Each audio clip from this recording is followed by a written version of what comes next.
The Fated, also known as the Takers, the Heartless, and those who take all they can and more.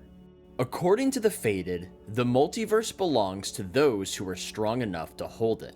Whining about destiny, the will of the gods, or how you've been put at a disadvantage in life are poor excuses for people too weak to take what they want. Everyone is solely responsible for their own fate. Everyone has the potential to be great, but you need to work hard for things to come true, for nothing comes easily. To quote one of the Fated's members, "The next time somebody snibbles about their lot in life, just remember the powers gave them the wherewithal to get on with their life. It's not anybody else's fault they ain't going to use it." End quote. The proof for the Fated's philosophy is in the petitioners. They don't get to relax even in the afterlife. The gods put them through many trials, and a lot fail and suffer permanent deaths. The ones that reach their reward are the ones that worked hard to get it. Don't feel sad for those that didn't make it. It's their fault they were too weak. Some see this as cruel, that the philosophy lacks compassion, but that's an excuse for weakness. Quote, "Sure, there's compassion, but a body's still gotta earn it. The best way to keep from being hurt is to be strong enough to fight back." End quote. Most people say the Fated are only about taking, but there's a lot more to it. Not everything can be taken by force, such as respect, friendship, and happiness. It takes kindness without weakness, compassion without cowardice. A taker doesn't just grab anything they can. No law says a taker needs to take a pit fiend's treasure or scam all his friends out of their possessions. But if that's what they want, then fine. But a greedy Burke might get himself killed. Fated members tend to side with whatever side will reap them the most benefits, but they usually support free leaguers and oppose hardheads. There's no such thing as professional courtesy with them. If you're too weak to defend your +4 longsword, another is happy to step in and claim it. Their primary plane of influence is Isgard, since their philosophy fits well with the rough and tumble attitudes there. Faction Attire. Quote, "Takers dress in ostentatious outfits marked by heavy embroidery. They sport elaborate hairstyles, and each member carries an hourglass of golden sand, a reminder that time is money." End quote. Role in Sigil. The Fated control the Hall of Records, managing business transactions and recording property deeds, births, and deaths. They are also the tax collectors for all of Sigil, which is what makes them important, but also hated. People fear them, partly because their philosophy means you never know what they're going to do to get what they want, and mainly because they're tax collectors. If you piss one off, you might find yourself owing 50,000 gold pieces in back taxes. Allies and enemies. The Fated is closest to the leave me alone philosophy of the Free League, and they often work together, but only for monetary gain. They are allies with the Mercy Killers, who agree with their take on mercy and compassion, but do not agree with the might makes right attitude. The Harmonium considers the Fated as wrong-headed and dangerous, and the two are enemies. Eligibility. The Fated is open to any race and class, but lawful good characters cannot join. Benefits. Since the Fated are strong believers in self-sufficiency, they start with twice the number of proficiency slots, and all proficiency categories are available to any character class at no additional cost. Faction members can haggle to reduce the price of a cheap item by 5%, or a more expensive item by as much as 10%. Rogues in the faction gain a bonus to pickpocket skill, equal to 5% from levels 1 through 5, 10% from levels 6 through 10, and 15% on levels 11 and up. Non-rogues in the faction get a 10% bonus to pickpocket. The Fated understand they need to know the dark of their environment to stay alive, so every taker factotum of 3rd level or higher can select a non-weapon proficiency unique to the faction called Plane Knowledge. Basically, you pick a plane to focus on, and you can know things about that plane, such as the creatures in it, locations and look of gates in and out of the plane, the gods dwelling in it and how to deal with them, etc. With a successful proficiency check, they can recognize rare or uncommon residents, determine the purpose of any native he meets, or survive without food, water, or special equipment. They can spend more slots to focus on a specific layer of the plane, giving them contacts and acquaintances within the layer. All of those benefits are from 2nd edition. 5th edition doesn't have benefits for player characters joining factions, but they do have a stat block for a typical member of each faction. For the Fated, it's called the Fated Shaker. and they can attack with either a golden rod or bolts of radiant energy. They can cast Mage Armor, Mage Hand, Enlarge, Reduce, Fly, Suggestion, and then they have a improved version of the command spell that they can use as a bonus action. They use Wisdom as their spellcasting ability, like a Cleric, but they get a lot of arcane spells like Fly and Mage Armor. I don't really know what they're going with here. Suggestion and Commanding Words fits their whole idea of doing whatever they want, and it even says in the flavor text that they use their magic to subjugate and intimidate people into paying their taxes. So that I get. I don't really know why they get Fly or Enlarge Reduce, and I'm not really sure where their magic comes from. It doesn't say anything about worshipping a god, and the Fated as a whole never really struck me as a very religious faction. I know the Outer Planes are powered by belief, so they probably just believe themselves to be awesome and powerful, so they get powers. Although that would strike me more as a charisma than a wisdom thing, but whatever, I'm kind of nitpicking here. I still don't really understand the other spells, but I guess it's just sort of a display of strength thing. And I don't really know why they have radiant energy that they shoot, and I have no idea why they whack people with a rod, but I guess like bullies and enforcers club people and they just want to be fancy about it. I don't know. I really wish 5th edition would put more time into explaining the reasoning behind their stat blocks instead of just giving you a stat block to use. Restrictions. Takers cannot accept or perform charity in any capacity. Everything they receive must be earned in one fashion or another, and the service must be provided before the payment is given. Even if they're dying and a comrade offers them a healing potion, the taker won't accept it. Factol. The Factol of the Fated in 2nd edition is Rowan Darkwood, also referred to as the Duke because of his noble origins. A 19th level ranger, 20th level priest of Heimdall, male, human, chaotic good, prime. He was the 3rd son of a trivial noble on Oerth. Figuring his prospects were low, he became a ranger, wandering his homeworld, and set up a small fief for himself, taking a wife and having 2 sons. One day, a minstrel left a deck of cards at his door, and not knowing they were magical, he let his kids play with them. The cards summoned a fiend, a Kornugon named Amagel, who tried to enslave his children. Darkwood struck a deal. They would play a game of cards, and if he won, the children would be free. If he lost, Darkwood would willingly go to Beator as a slave. The fiend cheated, but Darkwood still won. Enraged, Amagel took Darkwood to Beator to be tortured. Darkwood's will never broke for the decade he was imprisoned and tortured, and the fiend was impressed, respecting him and letting him free. Darkwood found his children were grown and his wife had remarried, so he returned to the plane since he had no life left on Oerth. He became a priest of Heimdall. At some point after that, he found himself on Toril and helped crush the Witch King of Vasa in the Bloodstone Wars. Then he made Sigil his home and decided that he wanted to conquer it, and since Factols had all the power, he needed to become one. So, he blackmailed Emma Oakright, the Factol of the Fated, so that she would give him her position. He is the definition of a self-made man, confident, efficient, and taking whatever he wants. He doesn't have time for social niceties and political courtships. He gets what he wants, when he wants, the way he wants it. And what he wants right now is to conquer the cage. In 5th edition, Rowan Darkwood is still the Factol. He is chaotic neutral instead of chaotic good, and he uses the Archmage stat block, so no ranger abilities, and he's significantly weaker since he is no longer 39th level.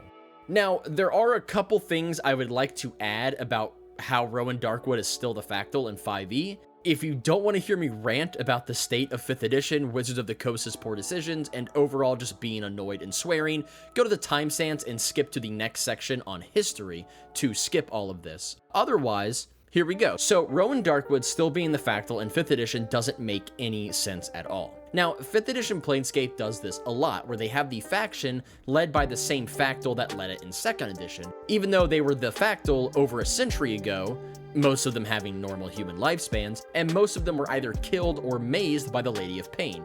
Now, maybe 5th edition ignores the faction war and ignores the timeline advancement, and just has Planescape take place in the same year as 2e before the faction war. However, that actually doesn't make sense, and there's 2 main problems with that. Number 1, the Forgotten Realms timeline did move up a century between 3rd and 4th edition. If the Planescape timeline didn't move up, that would be really weird, because it doesn't really make any sense that one world within the Prime Material plane has time moving normally, while the other planes and other worlds are just stopped in time. That wouldn't really make any sense, especially considering that people hop between planes and worlds within the Dungeons & Dragons universe fairly frequently. So like, why are some of these places stopped in time? Although apparently they are taking this approach with Greyhawk and the new Dungeon Master's Guide, where it has not been a century in Greyhawk. It is set in the same year as previous editions, which is a whole other problem on its own. The other problem is that 5th edition does not ignore the faction war. Since in 5th edition, the Believers of the Source and the Sign of the One still merge into the Mind's Eye, which was a direct consequence of the faction war, so they kept some consequences of the faction war, but then they got rid of other consequences. It just doesn't make any sense. Now, having Darkwood as the Factol of the Fated really doesn't make any sense, since he started the faction war, disrupted the entire city for a long time, and then was destroyed. If you don't know what I'm talking about, I explain it in my History of the Factions video, so you should check that out first before continuing with this, if you care, that is. There is some lore about Darkwood that I didn't mention in the video because I didn't realize it at the time, but I did comment it and I pinned the comment, so all of the information should be on that video. So, Duke Rowan Darkwood starts the faction war in the 2E time period, and is then sent back in time 500 years and becomes Gaffad, who stays around until the same 2E time period, before being sent back in time thousands of years and becoming the Wizard in the Gym, who then stays around until the same 2E time period and is destroyed. We know where Darkwood is at all times, and he never exists past 2nd edition's time period, past the faction war, that is. Yet, over 100 years later in 5th edition, he's just somehow back with no explanation given. The other Factols who are miraculously back in 5th edition with no explanation at least could make sense. Maybe the lady freed them after they learned their lesson, maybe members of their faction went into the mazes and rescued them, the dead ones could have been resurrected, etc. But Darkwood being back really makes no goddamn sense at all, and it kind of defeats the whole point of his story. I thought his end was really interesting. Also, why is he allowed back in Sigil? By this point in time, I'm sure everyone knows the role he played. That is causing the entire faction war and screwing over the entire city. Somehow the Fated are completely cool with allowing him back into the faction again and promoting him all the way to Factol again. And on top of all that, it's obviously part of the Lady of Pain's plans to make sure he's stuck in a time loop of suffering forever, yet she's just gonna allow him back into Sigil like nothing happened? None of this makes any sense, and I'm honestly really disappointed that 5th edition decided to drop this bombshell of inconsistent lore instead of spending 10 minutes creating a new original NPC to be the Factol. But no, Wizards of the Coast can't be fucked to use their imagination for 5 seconds and come up with an original thing. They have to nostalgia bait the hardcore fans who aren't going to buy their shitty new products anyways by name dropping an NPC from 2nd edition without actually understanding said NPC's lore enough to have it make any sense at all. Not to mention a lot of the text in the new Planescape is literally copy and pasted from 2nd edition. I guess they're just deciding the timeline never advanced, even though it did advance in the Forgotten Realms, which would cause a lot of problems for anyone trying to make a plane hopping or spell jamming campaign, which they clearly want people to do because they've released a Planescape and spell jamming campaign books, and they keep pushing this multiversal stuff, and they're deciding that the faction war never happened, even though it clearly did happen in 5th edition. I don't get it. I understand each edition does its own thing and has their own writers, and this can cause a number of inconsistencies, but usually the writers at least try to be consistent with existing lore, and if you work hard enough and are creative enough, you can usually come up with some explanation to reconcile these issues, but this one really just doesn't make any goddamn sense at all to me, and I cannot reconcile it no matter how hard I try. Anyways, rant over, let's get back to the Fated. History. There's honestly not that much to say about the Fated's history. The Fated have always been around since Sigil has always needed record keepers and tax collectors. Their numbers have remained relatively stable at around 34,000. Before Rowan Darkwood took over as Factol, they took a behind-the-scenes approach to life and politics, keeping to themselves and manipulating others with information and taxation to get what they needed. Hierarchy.